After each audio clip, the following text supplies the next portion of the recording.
Hello வணக்கம், இது உங்கள் சிவி ஜோன். எல்லாரும் எப்படி இருக்கீங்க? இப்போ பார்த்தீங்கன்னா லைவில் ஒரு சம்பவம் போச்சு. அதாவது முத்துக்குமரன், அதாவது ஒரு சில பேர் வந்துட்டு சைலண்ட்டாக தான் இருப்பாங்க. அடின்னு அடித்தாலும் பரவாயில்ல வாங்கிட்டே இருப்பாங்க. ஒரு டைம் பார்த்தீங்கன்னா சாது மிரண்டால் காடு கொள்ளாதுன்ற மாதிரி ஒரு நாள் பொங்குவாங்க. அந்த மாதிரி இந்த வாரம் வந்துட்டு முத்துக்குமரனுக்கு இருக்குது. இதுதான் உண்மை. நிறைய பேர் வந்து முத்துக்குமரனோட முகத்திற்கு கிழிஞ்சிருச்சான். அப்போ இதுக்கு முன்னாடி கோவப்பட்டவங்களுக்குலாம் முன்னாடி கிழிஞ்சிருச்சா? அது கிடையாது. ஓரளவுக்கு தான் எல்லாமே. சும்மா வந்துட்டு அதாவது முதல் வந்துட்டு ஆப்போசிட்டில் இருக்கிற அந்த 5 பேர் டார்கெட் பண்ணாங்க. அதை சகிச்சிட்டு வந்தார். இப்போ கூட இருக்கிறவங்களே வந்துட்டு டார்கெட் பண்ணும்போது அவருக்கு என்ன தான் பண்ண முடியும்? இந்த டிக்கெட்டு ஃபினால எப்படியா வின் பண்ணணும்னு நினச்சார். முதல் நாமினேஷன்ஸில் வரணும்னு நினச்சார். எல்லாருமே சேர்ந்து நாமினேஷனில் வரவிடாமல் ஒரு விஷயம் பண்ணுறாங்க. காண்டாவரார் டிக்கெட்டு ஃபினால வின் பண்ணணும்னு நினைக்கிறார். கூட இருக்கிறவங்களே குழி பறிக்கிறாங்க. ரயான் ஒரு பக்கம் தாக்குறாரு. இந்த மாதிரி விஷயங்கள் பண்ணும்போது அவர் என்ன பண்ணுவார்? அதே மாதிரி ஃபஸ்ட்டு டாஸ்க்கு நினச்ச மாதிரி வரல, வேறு மாதிரி போயிடுச்சு. இப்படி இருக்கும்போது கூட இருக்கவங்க வந்துட்டு இந்த மஞ்சரி இன்னும் கொளுத்தி விடுற வேலைகள், ரயான் வந்து டார்கெட் பண்ணுறது, அவரே வந்து ஒரு டீலை போட்டுட்டு கடைசியில் நீ டீல் போட்ட இடம் தப்பு, நீ வந்து இண்டிவிஜுவல் கேம் ஆடலன்னு அவரையும் ஒரு கூட்டு சதியை போட்டுக்கிட்டு இந்த மாதிரி நிறைய விஷயங்கள் பண்ண ஒரு டென்ஷன் ஆகிட்டு யாருக்கிட்ட வேணால் சண்டை போகிறார். ஜாக்லிக்கிட்ட ஆனால் வாலண்ட வம்பு இருக்கிறதில்ல, யார் கேட்டாலும் எரிஞ்சு விடுற மாதிரி பண்ணுறாரு.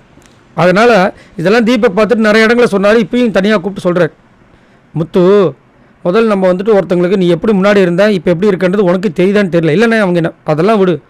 நான் வந்து பார்க்கும்போது நீ வந்து அப்படி எகுறது அப்படி நல்லா பச்சையாக தெரியுது, நல்லா எகுற என்ன. எனக்கு வெளியிலேருந்து பார்க்கும்போது எப்படி இருக்குன்னா நீ அடிக்கடி கோவப்படுற, டக்குன்னு எரிஞ்சு விழுற மாதிரி தெரியுது என்ன. ஆனால் என்கிட்ட பண்ண மாட்டேறேன், ஆனால் மற்றவங்ககிட்ட நல்லாவே பண்ணுறேன். ஏன்னா நான் உங்ககிட்ட அந்த மாதிரி நடந்துக்கிறதுல அவங்க உங்ககிட்ட அப்படி தான் நடந்துக்கிறாங்க. நான் இல்லைன்னு சொல்ல. ஆனால் இது பிக் பாஸ் இதை வந்து இத்தனை பேர் பார்க்குறாங்க. இப்போ எனக்கு நிறைய கோவங்கள் வரும்.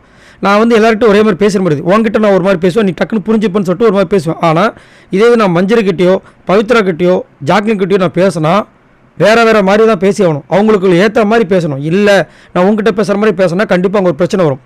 வெளியில் பார்க்குறோம் என்ன நினைப்பான், இவ்வளோ எக்ஸ்பீரியன்ஸ் ஆகிட்டுனா இப்படி பண்ணுறான், ஒரு குழந்த மாதிரி பண்ணுறக்கான்னு சொல்லிட்டு கேவலமாக பேசுவான்.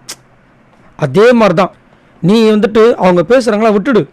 நீ என்ன பண்ண தெரியுமா அப்படியான்னு சொல்லிட்டு இன்னொரு டாபிக் போகிறேன். அது ஒரு 10 நிமிஷம் போகுது. அதுக்கப்புறம் அவங்க என்ன பண்ணாங்க, இன்னொரு டாபிக் எடுத்து வச்சு அதுலேருந்து 10 நிமிஷம் போகிறாங்க. ஸோ இது தேவையில்லாது. உனக்கும் பேர் கெட்டுப்படும். வெளியிலேருந்து பார்க்கும்போது நீ சண்டை போகிற மாதிரி தெரியுது.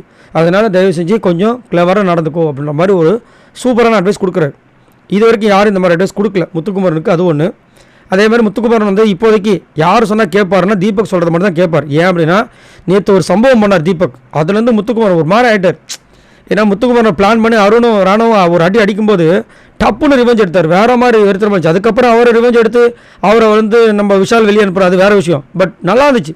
ஸோ அதனால் இங்கே ஒரு விஷயத்தை வைக்கிறார். இதுக்கப்புறம் பழைய முத்துக்குமரன் வரும் நம்மளும் எதிர்பார்க்குறோம். பட் என்னென்னா ரயான் ஒரு பக்கம் வந்துட்டு தனியாக விளையாடு, உனக்கு தைரியம் இல்லை, நீ பயப்படுற, என்ன பார்த்தா பயப்படுற, இப்படி சொல்லும்போது கண்டிப்பாக யாருக்கு வந்து ஈகோ டச் ஆகும்.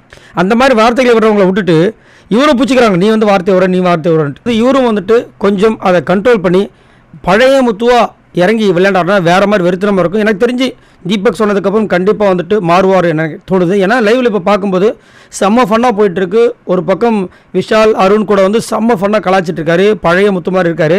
ஸோ இதுக்கப்புறம் இன்னும் அதிகப்படியாக வந்துட்டு டிக்கெட்டு ஃபினாலே வந்துட்டு வேறு மாதிரி வெறுத்தனமாக தாக்குவார்ன்ற மாதிரி தோணுது. ஏன்னா அவருக்கு கண்டிப்பாக வந்துட்டு இந்த ஒரு பாயிண்டில் லாஸ்ட்டில் இருக்கிறதுல அவருக்கு கண்டிப்பாக விருப்பமும் இருக்காது. அந்த மாதிரி ஆளும் கிடையாது. ஏன்னா நிறைய பேர் வேணால் சொல்லலாம் இவருக்கு வந்து வாய் இல்லை, ஒன்றும் இல்லை, வெறும் வாய் மட்டும்தான் அப்படின்னு. அதெல்லாம் கிடையவே கிடையாது. அவர் வாயும் இல்லை, வாயும் இருக்குது, கையும் இருக்குது. பயங்கரமான ஒரு பர்ஃபார்மன்ஸ் பண்ணக்கூடிய ஒரு ஆள். அதுவும் வந்துட்டு ஃபஸ்ட்டே வந்து அவர் வந்து தூக்குனார் பாருங்கள், ராணவையும் அருண். அப்பயே தெரிஞ்சு பயந்து தான் வந்துட்டு ரயான் வந்துட்டு முத்துவை தூக்குனார். அங்கே சொன்னார், இவர் விட்டா என்னை தூக்கிறவர்னு பயந்து தான் நான் அவரை தூக்குறேன்னு சொன்னார். அதுக்கு காரணம் பயம்தான். அப்படின்னு இருக்கும்போது இதுக்கப்புறம் முத்துக்குமரனோட விளையாட்டு வேறு மாதிரி வெறுத்தனமாக இருக்கிறதுல மாற்றுக்கிறது கிடையாது. சரி, நீங்கள் உங்களோட கருத்தை சொல்லுங்கள். முத்துக்குமரனோட கோவப்படுறதுக்கு காரணம் என்ன நினைக்கிறீங்க? உண்மையிலே அவரோட முகத்தில் கிழிஞ்சிச்சு நினைக்கிறீங்களா? இல்லைங்க சுற்றி இருக்கவங்க இப்படி பண்ணால் என்னங்க பண்ணுவாங்க அப்படின்னு நினைக்கிறீங்க? மறக்காம கமெண்ட்ஸ் பண்ணுங்கள். பாய் நண்பர்கள்.